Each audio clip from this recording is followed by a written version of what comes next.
샬롬. 오늘은 7문장으로 읽는 신약 가운데 네 번째 시간으로 은혜라는 주제를 가지고 함께 상고해 보려고 합니다.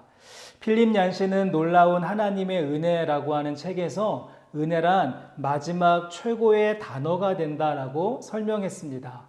필립 얀시는 글을 쓰는 작가로서 종일토록 단어들을 생각하고 연구하는 일을 했습니다. 단어들을 쭉 열거해 놓고 그 뜻을 헤아려 보고 쪼개보고 분석하고 연결하는 일을 쉼없이 하다가 보면 머릿속에 온통 단어들로 가득 차게 된다라고 합니다. 이러한 과정 속에 많은 단어들이 처음에는 신선함으로 다가왔지만 세월이 지나면서 오래된 고기처럼 상하고 부패하는 것을 발견하게 된다고 하죠. 그러나 시간이 지나도 변하지 않고 여전히 고귀함을 유지하는 마지막 최고의 단어가 있는데 그것이 무엇인가 하면 하나님께서 우리 가운데 베푸신 은혜라고 하는 단어다라고 설명하고 소개하고 있습니다. 물 한 방울 속에 태양의 모습이 숨어 있듯이 은혜라고 하는 말 속에는 복음의 정수가 담겨 있다라고 말하며 놀라운 하나님의 은혜 이 책을 저술하였습니다. 여러분, 그러나 어떻습니까? 마지막 최고의 단어 놀라운 하나님의 은혜가 우리 가운데 부어졌지만 안타까운 사실은 그 은혜를 입은 현재 교회와 그리스도인들의 모습을 보건대 그 가치를 상실한 채 사는 것은 아닌가 하는 느낌을 받습니다. 네 번째 강의를 준비하며 몇 글자 적어 보았습니다. 은혜를 잊어버린 시대, 은혜를 잃어버린 성도, 은혜를 추억만 하는 그리스도인, 은혜를 기대하지 않는 삶, 은혜가 무엇인지 모르는 무지, 은혜를 오용하는 교회. 참 씁쓸하지만 이 놀라운 하나님의 은혜의 가치가 우리의 삶 속으로 옮겨지면서 그 의미를 상실해버리고 말았다는 사실입니다. 제가 신학교를 입학하고 첫 시간에 출석을 부르는데요. 은혜라는 이름을 가진 동기가 5명이나 되었습니다. 김은혜, 박은혜, 주은혜, 이은혜, 장은혜까지. 그래서 교수님이 은혜가 충만한 교실이라고 농담을 하고 다 같이 웃었던 기억이 있는데요. 그렇습니다. 우리는 은혜라고 하는 말을 너무 많이 들어서 그런지 그 의미를 잃어버린 채 은혜라고 하는 말을 들어도 놀라지도 않고 감동하지도 않고 감사하지도 않는 은혜가 넘쳐나지만 진정한 은혜에 목말라 하는 시대를 살고 있다는 사실입니다. 그래서 오늘은 7문장으로 읽는 신약 네 번째 시간을 통해서 이 은혜를 재발견할 수 있었으면 좋겠습니다.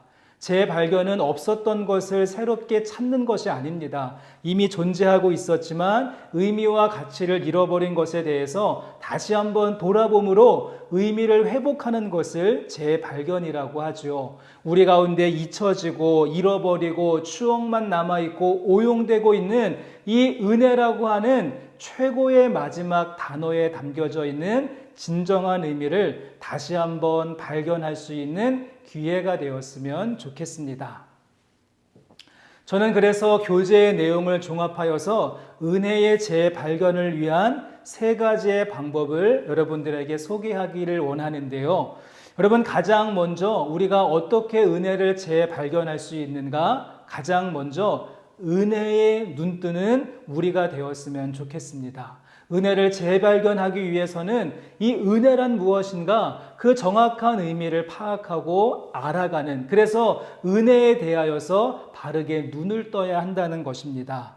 이런 의미에서 교재가 제시하고 있는 핵심 구절인 에베소서 2장 8절과 9절 말씀은 우리로 하여금 은혜가 무엇인가 정확하게 알려주고 있습니다. 우리 함께 읽어보실까요? 너희는 그 은혜에 의하여 믿음으로 말미암아 구원을 받았으니 이것은 너희에게서 난 것이 아니요 하나님의 선물이라. 행위에서 난 것이 아니니 이는 누구든지 자랑하지 못하게 함이라. 사도 바울은 에베소 교회에 편지를 보내며 허물과 죄로 죽을 수밖에 없었던 우리가 어떻게 구원을 받았는가 그 과정을 소개하는데요. 무엇을 통해 구원받았다라고 합니까? 우리의 어떤 행위나 공로나 자격이나 우리의 잘남이 아니라 무엇입니까? 너희는 그 은혜에 의하여 구원을 받았다. 그러기에 은혜의 출발은 두 가지입니다. 받을 자격이 하나도 없다는 것과 또 한 가지는 넘치는 사랑을 받았다라고 하는 점입니다. 여러분, 인간은 모두가 죄인입니다. 죄인은 스스로를 구원할 수가 없죠. 모든 사람이 죄를 범하였음에 하나님의 영광에 이르지 못하더니라고 말합니다. 죄 짓는 일에 특화되어져 있는 우리가 스스로의 힘으로 구원을 이루는 것 불가능합니다. 아무리 열심히 살고 선행을 많이 하고 조심조심 산다고 해도 우리 안에 있는 힘으로 구원받는 것 불가능한 일이죠. 그래서 구원은 오직 은혜로만, 그 은혜에 의하여 믿음으로 말미암아 가능하다는 사실입니다. 그러기에 바울은 이것을 하나님이 주시는 선물이라고 표현했습니다. 그리고 우리는 그 선물 앞에 하나의 수식어를 붙일 수 있는데요. 어떠한 선물인가? 값없이 주시는 선물이라고 해야 합니다. 다른 말로 바꾸어 본다면 값으로 매길 수 없는 한량 없는 은혜라는 사실이죠. 여러분, 그런데 요즘 교회는 이 은혜를 너무 강조한 나머지 보네퍼 목사님의 표현처럼 값싼 은혜를 만들어 버렸습니다. 믿기만 하면 무조건 구원받습니다. 창고 대방출 박앤세일처럼 값싼 은혜를 퍼주고 있다는 것입니다. 여러분, 여기에서 값이 없다라고 하는 말은 치프 그레이스, 값싼 은혜가 아니라 값으로 매길 수 없는 값비싼 은혜, 그래서 오직 선물로만 받아야 되는 측량할 수 없고 제한할 수 없는 은혜가 우리 가운데 부어졌다는 사실입니다. 여러분, 그렇다면 이 값으로 매길 수 없는 값비싼 은혜, 그 선물의 내용은 무엇일까요? 로마서 5장 15절 말씀을 참고해 보시면 곧 한 사람의 범죄를 인하여 많은 사람이 죽었은즉 더욱 하나님의 은혜와 또한 그 한 사람 예수 그리스도의 은혜로 말미암은 선물은 많은 사람에게 넘쳤느니라. 우리가 그 선물을 받고 상자를 열어보았더니 그 안에 예수 그리스도의 은혜, 예수님 그리스도의 삶과 죽음과 십자가와 부활이 그 선물 상자 안에 담겨 있었다는 것입니다. 모든 인간은 본질상 한 사람 아담의 범죄로 인해서 죽게 되었습니다. 그러나 선물의 내용 되시는 그리스도의 은혜가 많은 사람들에게 넘치게 되었다는 것이죠. 그러니 예수님의 성육신, 예수님이 사신 인간으로서의 삶, 십자가의 죽으심과 부활하심, 여러분, 이 모든 것을 우리가 얼마로 가격을 매길 수 있을까요? 계산기로 계산이 될까요? 인간의 화폐 단위로 가격표를 붙일 수 있을까요? 그러기에 우리는 값싼 은혜가 아니라 값으로 측량할 수 없는 은혜를 받았다는 사실입니다. 여러분, 만약 여러분이 누군가에게 호의의 마음을 가지고 선물을 주었는데 그 선물을 받은 사람이 지갑을 열어서 얼마면 돼? 하면서 그 값을 지불하려고 한다면 어떠시겠습니까? 여러분의 진심을 이해 못해주는 사람에게 섭섭한 마음이 생기지 않을까요? 여러분, 그러기에 은혜를 선물로 받은 자는 지갑을 여는 것이 아니라 마음을 열어야 됩니다. 그리고 이 선물이 얼마나 값진 것인지, 얼마나 놀라운 것인지, 얼마나 풍성한 것인지, 얼마나 감격스럽고 얼마나 부유한 것인지 그 선물에 담겨져 있는 하나님의 은혜, 그리스도의 은혜에 대해서 새롭게 눈 떠야 한다는 사실입니다. 자, 그런가 하면 하나님의 선물 은혜는요, 또 한 가지가 있습니다. 제가 지금까지 쭉 소개했던 은혜를 우리는 특별 은혜, 특별 은총이라고 부른다면 또 하나의 부분이 있는데요. 일반 은혜, 일반 은총의 영역도 있다고 말씀드릴 수가 있습니다. 특별 은혜는 말 그대로 특별한 것, 하나님의 구원 안에 들어온 사람만이 경험하게 되는 특별 은총이 있다면 하나님은 모든 사람들에게 예수님을 믿건 믿지 않건 심지어는 타종교를 믿고 하나님이 없다고 주장하는 무신론자들에게도 주시는 은총의 영역이 있는데 우리는 그 부분을 일반 은혜라고 부릅니다. 마태복음 5장 45절 말씀에 하늘에 계신 너희 아버지의 아들이 되리니 이는 하나님이 그 해를 악인과 선인에게 비추시며 비를 의로운 자와 불의한 자에게 내려주심이라. 하나님은 믿는 것과 그거 상관없이 모든 사람에게 차별 없이 공통적으로 주시는 일반적인 사랑, 보살핌이 있다는 것입니다. 하나님이 손으로 창조하신 모든 우주 만물, 그 모든 만물들이 정상적인 생활을 하고 생존을 유지할 수 있도록 운영하시는 부분이 있는데 우린 이것을 일반 은혜라고 합니다. 우리가 영화나 책이나 그림 또 음악 등을 통해서 즐거움을 얻기도 하고 의학을 통해서 혜택을 누리기도 하고 발전되는 테크놀로지를 통해서 편리함을 경험하는데요. 이 모든 것들이 일반 은혜입니다. 여러분, 그리고 일반 은총 역시 어떻습니까? 이건 역시 값없이 주셨다는 사실입니다. 우리의 생활에 꼭 필요한 공기, 햇빛, 물과 토양, 우리 창조주 하나님으로부터 무상을 받았음을 고백하게 되는 것이죠. 그러므로 여러분, 이 특별 은혜와 일반 은혜, 이 모든 것이 값없이 주시는 선물이라는 사실을 알게 된다면 우리들의 삶 속에 은혜가 아닌 것이 하나도 없습니다. 우리에게 필요한 모든 것을 주님께서 이미 허락해 주셨죠. 그러기에 진정한 복음이란 우리가 하나님의 은혜 안에 내가 현재 에워싸여 있다는 소식에 눈뜨는 것이 복음입니다. 자격 없는 우리가 오직 은혜로 구원의 선물을 받았고 일반 은총의 영역도 누리며 살고 있다는 사실에 눈이 열리는 것이죠. 여러분, 은혜의 재발견 첫 번째로 우리를 에워싸고 있는 하나님의 은혜, 그 선물에 대해서 다시 한번 눈이 열리는 우리 모두가 될 수 있기를 바랍니다. 자, 다음에 두 번째로 은혜의 재발견을 위해서 필요한 것은요, 은혜 안에 머물러 살다입니다. 은혜 안에 머물러 살다. 은혜로 받은, 선물로 받은 그 은혜 안에 머물러 살아가는 삶이 있어야 한다는 사실입니다. 우린 이것을 신앙생활이라고 말하기도 하고 은혜생활이라고 부릅니다.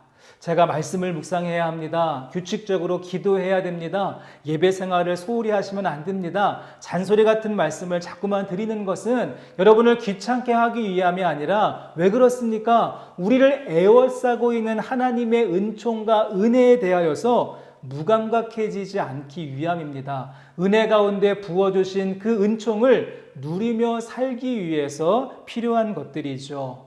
여러분, 그래서 교회는 성도님들이 지속적으로 은혜 안에 머물러 살기 위해서 그것을 돕기 위해서 은혜의 방편, 은혜의 방도라고 하는 신학적인 용어를 만들어내고 훈련 방법들을 소개합니다.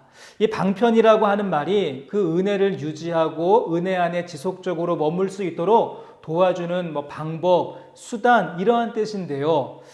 장로교는 웨스터민스터 소유리 문답이라고 하는 것을 공부합니다. 88번의 문제와 답을 보시면 그리스도께서 우리에게 구원의 유익을 전하시려고 나타내시는 보통 방법, 은혜의 방도는 무엇인가 질문을 하고 답하기를 그리스도께서 우리에게 구원의 유익을 전하시려고 나타내시는 보통 방법, 은혜의 방도는 그의 규례인데 특별히 하나님의 말씀과 성례와 기도이다. 이것이 모두 그 택하신 자에게 효력이 되어 구원을 얻게 한다.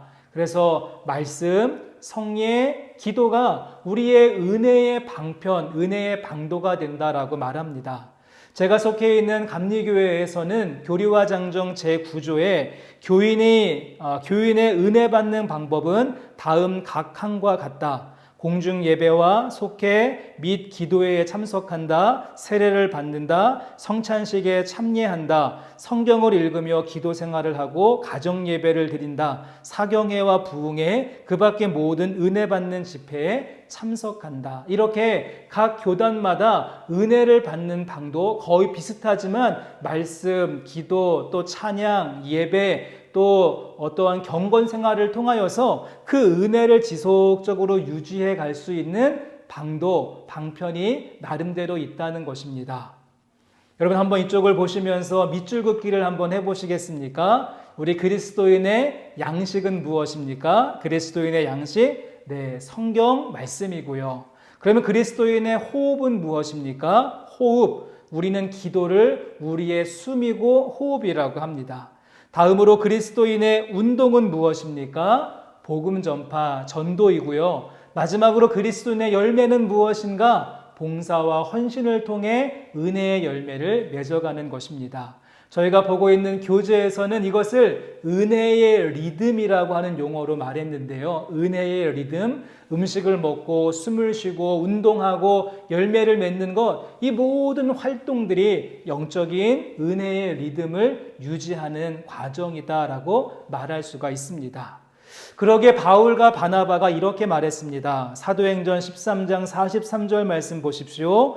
회당의 모임이 끝난 후에 유대인과 유대교에 입교한 경건한 사람들이 많이 바울과 바나바를 따르니 두 사도가 더불어 말하고 항상 하나님의 은혜 가운데 있으라 권하니라. 바울과 바나바가 복음의 말씀을 듣고 주님을 따르기로 다짐한 사람들에게 무엇을 권면하고 무엇을 이야기했습니까? 항상 하나님의 은혜 가운데 있으라. 영어 성경을 보았더니 to continue in the grace of God. 은혜 가운데 계속해서 머물러 있는 to continue, 지속적인 모습을 강조했다는 것입니다. 여러분, 그리스도인의 양식 말씀입니다. 그리스도인의 호흡 기도입니다. 그리스도인의 운동 전도입니다. 그리스도인의 열매 헌신임을 기억하시면서 이상의 것들을 은혜의 방도로, 은혜의 방편으로 삼아 여러분의 삶 속에 은혜의 리듬을 잃지 않고 은혜 안에 머물러 사는 우리 모두가 될 때 어떻겠습니까? 은혜의 재발견이 우리 가운데 있을 줄로 믿습니다. 자, 우리가 이제 한 가지만 더 생각해 보면 좋겠습니다. 한 가지 더. 은혜의 재발견을 위해서 필요한 것 한 가지는 은혜의 원리를 실천하며 살아가는 것입니다. 은혜의 원리를 적용하는 삶이지요. 하나님께서 우리에게 은혜를 주신 것은요, 단순히 나 한 사람 구원하고 끝내시려는 데 목적이 있지 않습니다. 우리 안에서 훈련되고 준비된 그 은혜의 원리들을 이웃들에게 흘려보내야 한다는 사실이고요. 우리가 좀 전에 보았던 하나님의 선물이라고 말했던 그 구절, 바로 앞에 말씀 보시면 이러한 구절이 있습니다.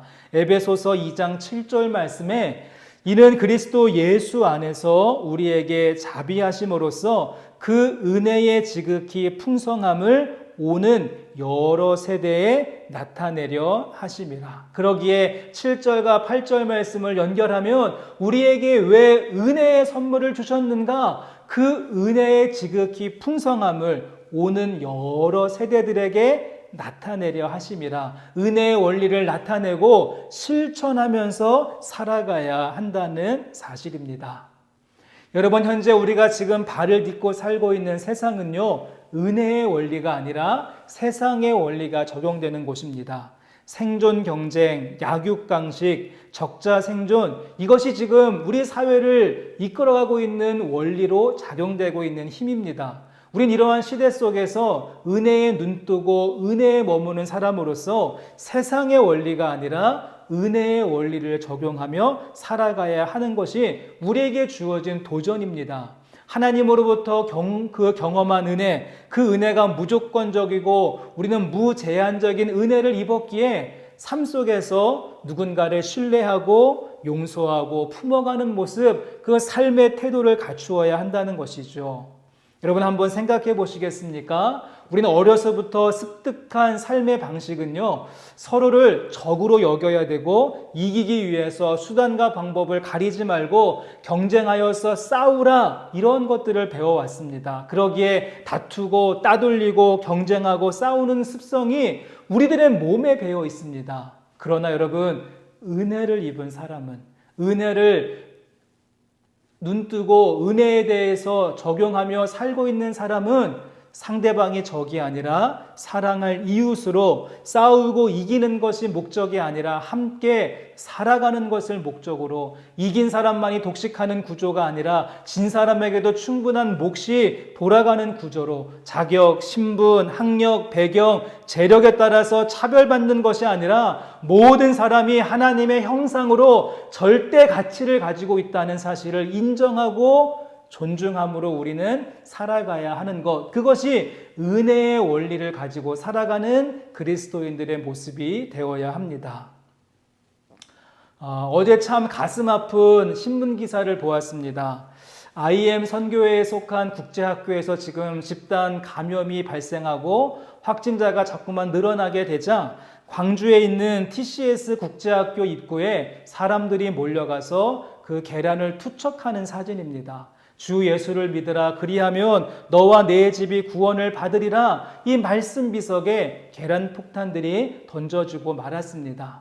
전 이 사진을 보면서 하나님 얼굴에 오물이 덮인 것 같아 참 마음이 쓰리고 눈물이 났는데요. 여러분, 이 사진 한 장이 이 시대의 그리스도인들에게 던지는 메시지가 무엇입니까? 우리에게 호소하는 것입니다. 은혜를 말로만 하지 말고 은혜의 원리를 가지고 제발 살아달라라고 하는 부탁이 아닐까요? 말과 행동이 일치하고 말씀과 삶이 동일하고 믿음과 행위가 조화를 이루고 은혜를 입으로만 말하지 말고 그 원리를 가지고 적용하며 살아가는 모습을 보여달라라고 하는 절규와 같은 메시지를 우리는 들어야 합니다.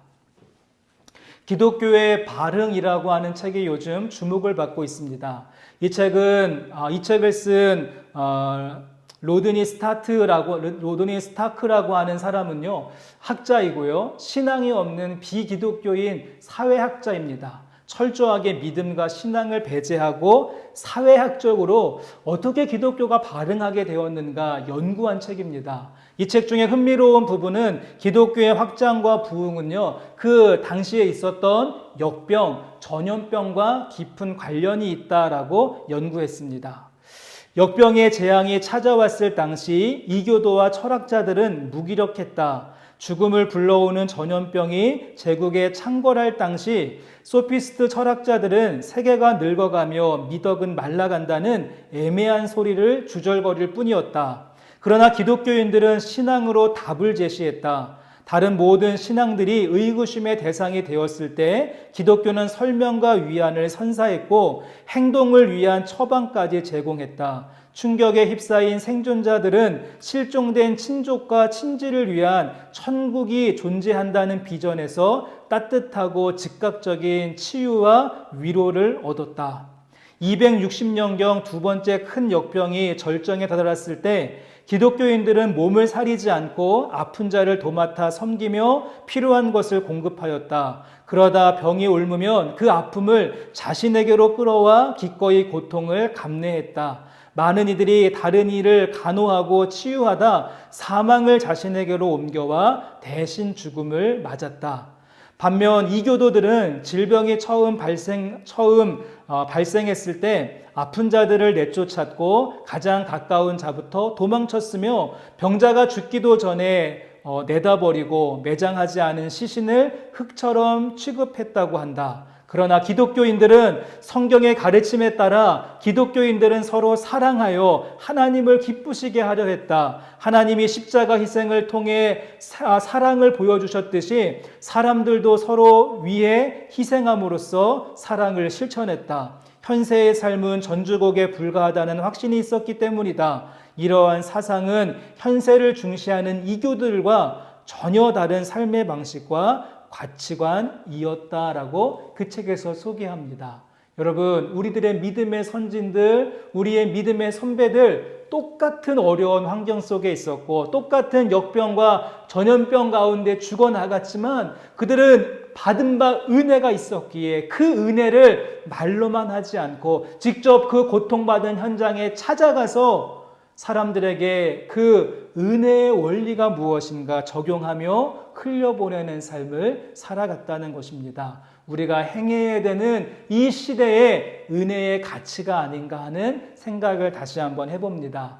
자, 이제 오늘 강의를 마치면서 여러분, 오늘 살펴본 은혜라고 하는 단어 결코 가벼운 단어, 넘치는 말이 아닙니다. 우리에게 남을 가장 최고의 마지막 단어임을 기억하시면서 성도 여러분, 정확한 은혜에 대해서 눈을 뜨십시오. 그리고 기도와 말씀과 예배를 통해 은혜 안에 머물러 있으십시오. 그리고 그 은혜의 원리를 가지고 오는 여러 세대 가운데 나타내고 살아갈 수 있는 우리 모두의 모습, 그래서 은혜의 성공자가 되실 수 있기를 주님의 이름으로 간절히 소망합니다.